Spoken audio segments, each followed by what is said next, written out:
Olá, meu nome é Sofia. Seja bem-vindo ao Clube da Graça. Relaxe seus ombros, sinta a tensão ser aliviada dos seus braços e pernas. Encontre um lugar especial dentro de você para acalentar as palavras do livro Vivendo na Graça Superabundante de Maurício Fragali. E se você gostar do que está ouvindo, não esqueça de curtir e se inscrever nesse canal para que possamos nos encontrar novamente no futuro. Capítulo 1. Jesus, o nosso favor imerecido. No episódio da criação, em Gênesis 2, verso 9, Deus apresenta a Adão duas árvores, a árvore da vida e a árvore do conhecimento do bem e do mal. Se você perguntar a qualquer teólogo, ele te responderá que a árvore da vida, embora tenha sido real, existente no jardim do Éden, era também um símbolo que apontava para Jesus. Ele mesmo afirmou ser a videira verdadeira e nós os seus ramos. João 15, verso 5. Ele é a própria árvore da vida e a graça personificada. Portanto, Jesus é a árvore da vida. Mas e a árvore do conhecimento do bem e do mal? Qual é o seu significado? O que ela representava? Essa é uma questão importante, mas pouco se fala sobre essa árvore, ou pelo menos quando se fala, são feitas muitas interpretações de caráter filosófico acerca do bem e do mal. Poucos, porém, se preocupam em ver algo simples e objetivo, usando a própria Bíblia como referência. A resposta é que essa árvore apontava para a lei.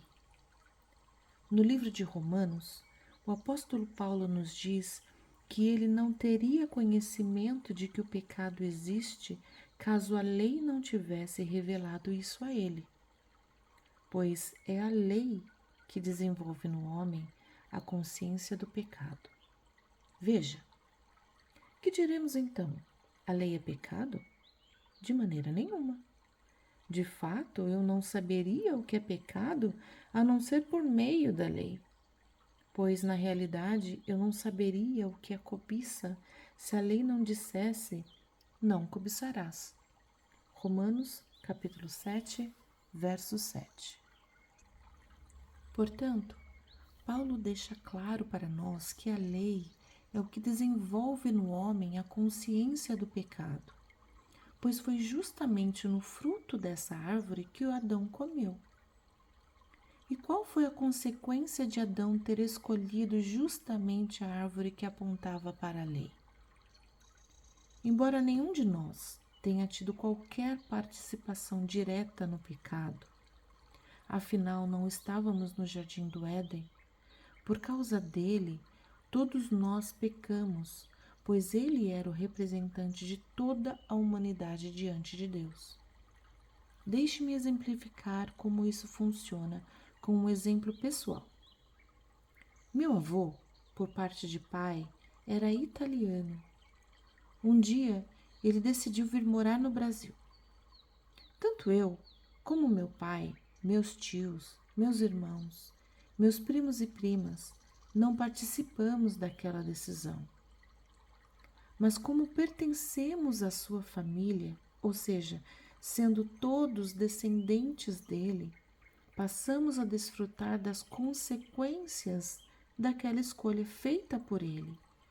E a nossa nacionalidade foi estabelecida por esse motivo. Porém, não tivemos a mínima ingerência sobre o que ele decidiu, pois nenhum de nós havia nascido ainda. Adão, como o primeiro homem e representante da raça humana, quando tomou a decisão de desobedecer a Deus, comendo do fruto da árvore que apontava simbolicamente para a lei, se tornou associado e servo do diabo, fazendo com que a natureza pecaminosa entrasse no mundo e com que a glória de Deus saísse da sua vida. Tudo isso ocorreu quando ele foi dotado por Deus de uma capacidade chamada livre-arbítrio. O livre-arbítrio nos dá a capacidade de escolher o que fazer, mas não nos dá o direito de escolher o resultado. O resultado será sempre a consequência da escolha feita. Veja a passagem de Romanos que comprova o que você acabou de ver aqui.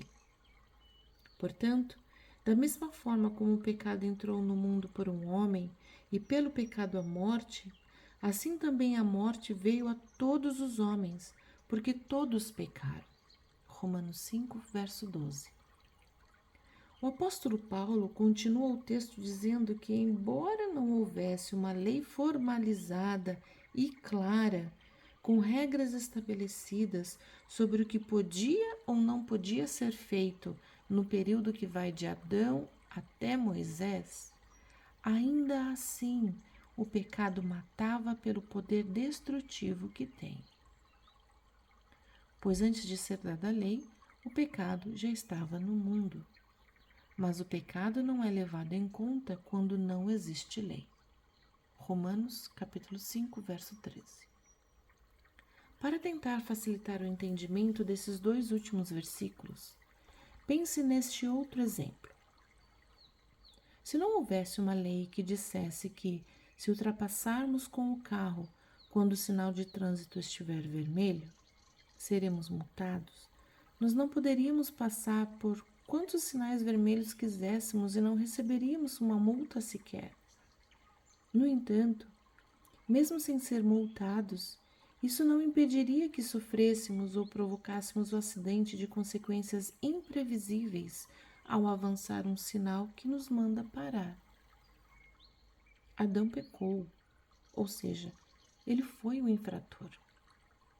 Apesar de ainda não haver a lei na sua época, Deus lhe deu uma orientação e ele a ignorou. Mas ele tinha condições de ter feito o que era certo.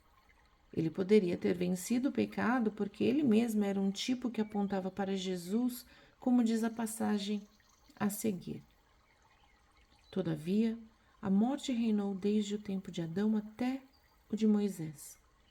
Mesmo sobre aqueles que não cometeram pecado semelhante à transgressão de Adão, o qual era um tipo daquele que haveria de vir. Entretanto, não há comparação entre a dádiva e a transgressão. De fato, muitos morreram por causa da transgressão de um só homem. Mas a graça de Deus, isto é, a dádiva pela graça de um só, Jesus Cristo, transbordou ainda mais para muitos. Romanos 5, versos 14 e 15. Adão era um tipo daquele que haveria de vir. Mas foi o próprio Jesus quem definitivamente venceu através do seu sacrifício, quem transbordou a sua graça com a sua atitude de amor em dar a sua própria vida para nos livrar de todo o pecado. Como vemos, a graça foi e sempre será maior do que a transgressão, representada pelo pecado cometido por Adão.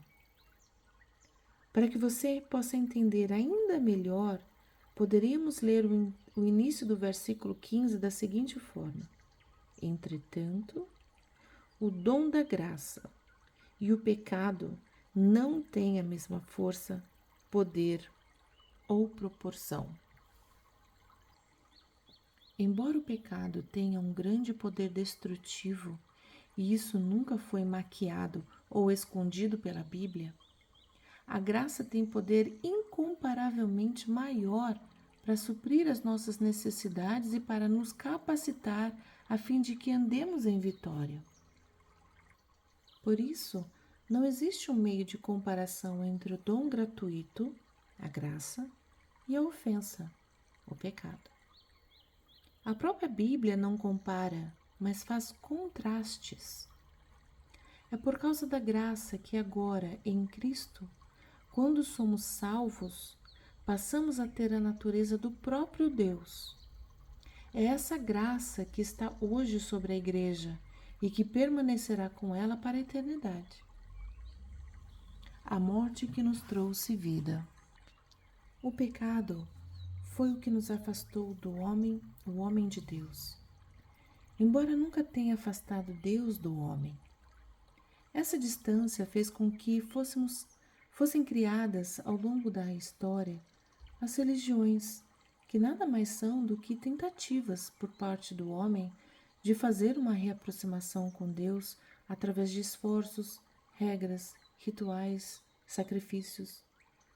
Mas Deus, sabendo que era impossível para o homem obter acesso a Ele por causa do pecado, providenciou uma solução. Em vez de nós precisarmos ir até Ele, Ele veio até nós através de Jesus e fez isso apenas por um motivo. Ele sempre nos amou profundamente, intensamente, desmedidamente e incondicionalmente.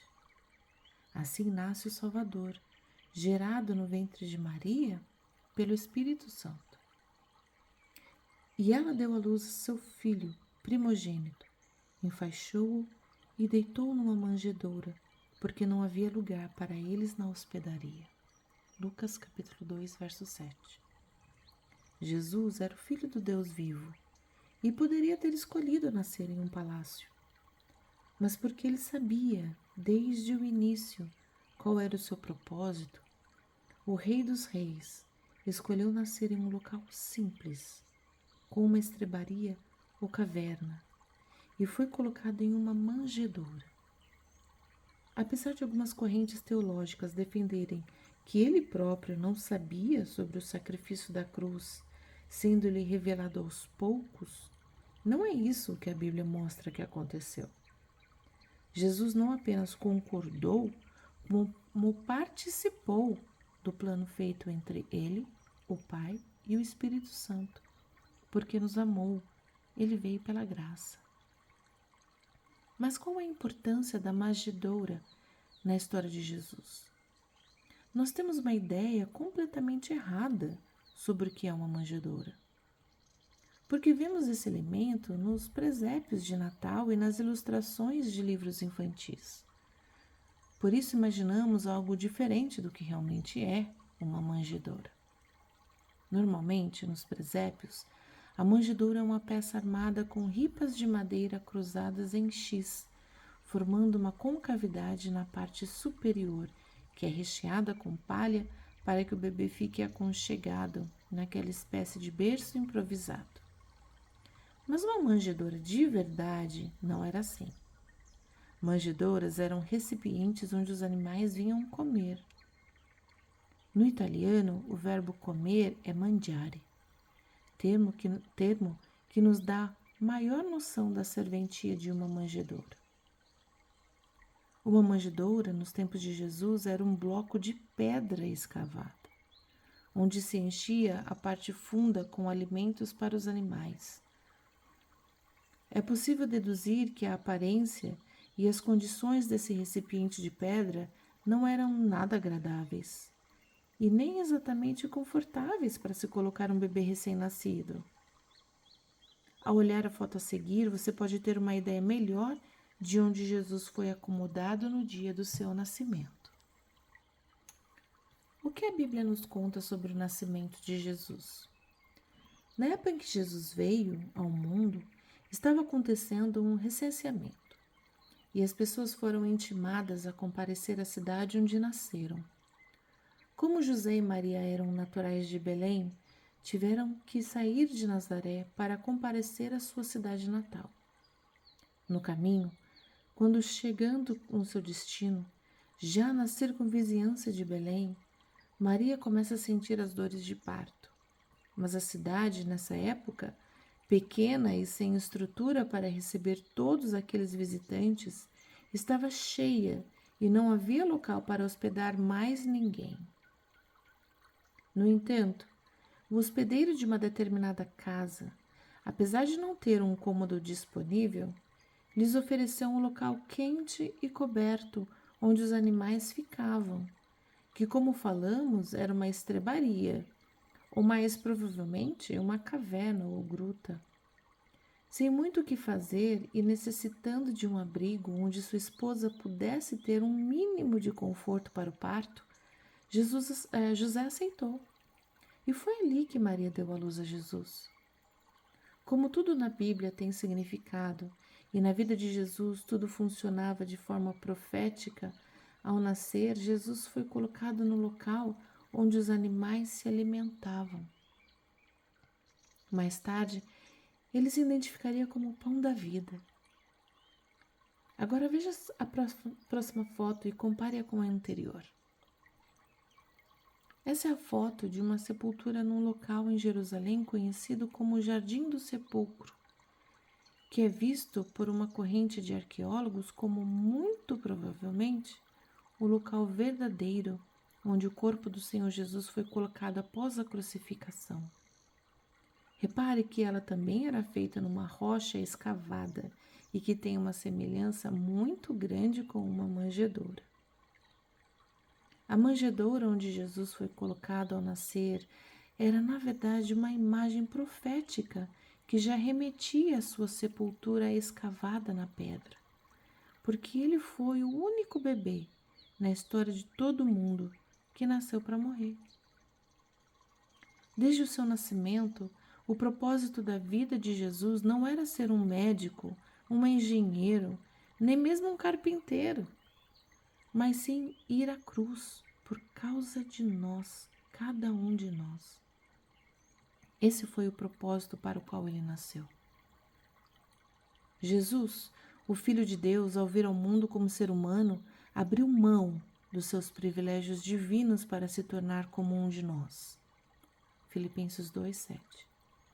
Ele cumpriu a lei e pagou um alto preço com o derramamento do seu sangue na cruz do Calvário para conceder a verdadeira vida para toda a humanidade.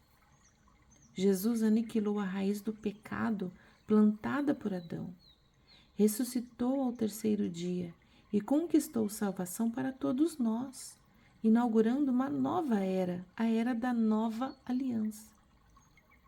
Foi a obediência de Jesus que abriu as portas para que o Pai nos alcançasse e para que nos reaproximássemos dele, sendo transformados de pecadores em justiça de Deus. Tudo isso por amor a cada um de nós. Isso é graça. Conceitos sobre a graça. A graça é uma das coisas mais preciosas que possuímos. Por isso o inimigo a odeia. Se ele não pode apagá-la da Bíblia ou destruí-la, ele faz algo em que é especialista, tenta deturpá-la. Por isso, existem tantas definições equivocadas sobre o significado da graça. Os conceitos bonitos e rebuscados sobre a graça impressionam, mas muitas vezes servem para confundir as pessoas. O resultado é que a simplicidade da graça acaba se perdendo em meio a tantas teorias. Se pegarmos, por exemplo, algumas definições teológicas sobre a graça, encontraremos 1. Graça é uma influência divina sobre o coração humano que produz uma capacitação para que o homem faça o que é correto. 2. Graça é uma capacitação com poder para vencermos as tentações e os pecados. Apesar de terem verdades embutidas, essas definições não nos dão 100% da real ideia do que é a graça divina, pois são apenas consequências da graça e não a sua raiz. Quando a pessoa toma conhecimento dessas definições e reconhece que ainda peca e que tem vários problemas que não foram resolvidos, a primeira coisa que ela pensa é que não foi alcançada pela plenitude da graça. Ela pensa que ainda falta algum aspecto dessa graça que não está se manifestando em sua vida, ou que ela está desagradando a Deus e que precisa fazer alguma coisa para que essa tal graça flua em sua direção e finalmente a alcance.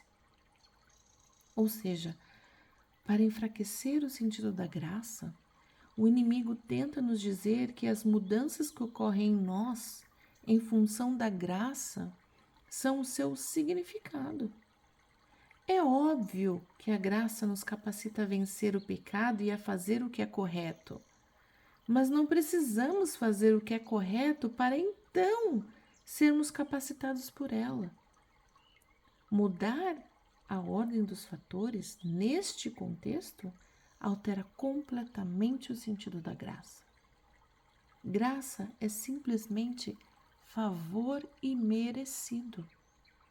Não é algo que conquistamos, mas é algo que Deus nos dá. Recebemos a graça antes mesmo de termos o comportamento adequado ou qualquer vitória sobre o pecado, porque a graça não vem para os que merecem. A graça vem para os que necessitam. A graça não é para os que realizam tarefas religiosas sacrificantes, mas para os que creem. O primeiro efeito da graça na nossa vida não é nos capacitar para vencer o pecado, mas sim nos fazer semelhantes a Jesus. Porque, naturalmente, se formos semelhantes a Jesus, também venceremos o pecado. E todos os ataques do inimigo como Jesus vencia, além de sermos capacitados para fazer as mesmas coisas que ele fazia. O inimigo sempre inspirará o ser humano a formar conceitos errados sobre a graça. Mesmo que pareça uma diferença sutil, um simples ponto deturpado será capaz de dificultar ou até mesmo impedir que a pessoa desfrute da plenitude daquilo que foi conquistado para ela por Jesus na cruz do Calvário, pois ela não conseguirá crer da forma correta e, consequentemente, não usufruirá dos benefícios da graça.